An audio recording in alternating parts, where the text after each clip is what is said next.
کہنا تو بہت کچھ چاہتا ہوں، پر ابھی فی الحال ایک کہانی سناتا ہوں اس قوم کو میں. کہانی کچھ یوں ہے کہ ایک علاقے میں ایک تھانہ ایس ایچ او نے اپنے ایک پرانے حولدار کو علاقے میں ایک سرکاری طور پر سیل کیے ہوئے گھر کی جانچ پڑتال کے لیے بھیجا. مطلب بھیجا کہ جا کے آپ دیکھیں کہ اس میں کیا کیا سامان رکھا ہوا ہے، لسٹ بنا کے لے آؤ. تو وہ حولدار چلا جاتا ہے لسٹ بنانے. کچھ 4-5 گھنٹے گزر جاتے ہیں مگر حولدار کا کوئی اتا پتہ نہیں.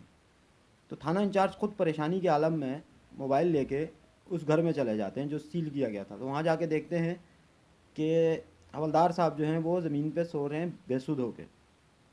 یہ نہیں کہ اس بیچارے نے مطلب کوشش نہیں کی تھی لسٹ بنانے کی، اس نے کی تھی. اس کے ہاتھ میں ایک پرچی بھی تھی، اس پہ لکھا ہوا تھا کہ ایک میز، ایک بیڈ، ایک کرسی، ایک الماری، شراب سے بھری ہوئی ایک بوتل. پھر اس کے نیچے کاٹ کے لکھا گیا تھا شراب سے آدھی بھری ہوئی بوتل. پھر اس کو بھی کاٹ کے اس کے نیچے لکھا گیا تھا شراب کی ایک خالی بوتل.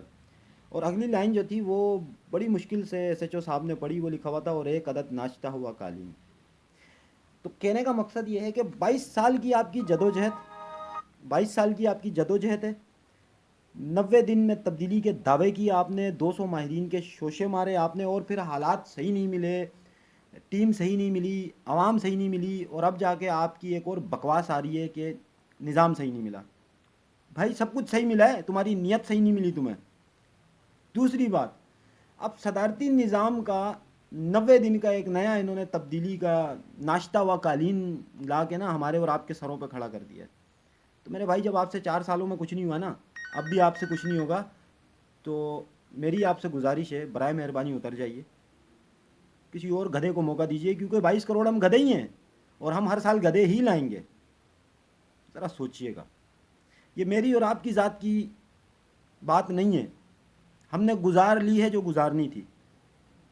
یہ مستقبل ہے ہمارے آنے والی نسلوں کا، اس قوم کی آنے والی نسلوں کے مستقبل کی بات ہو رہی ہے.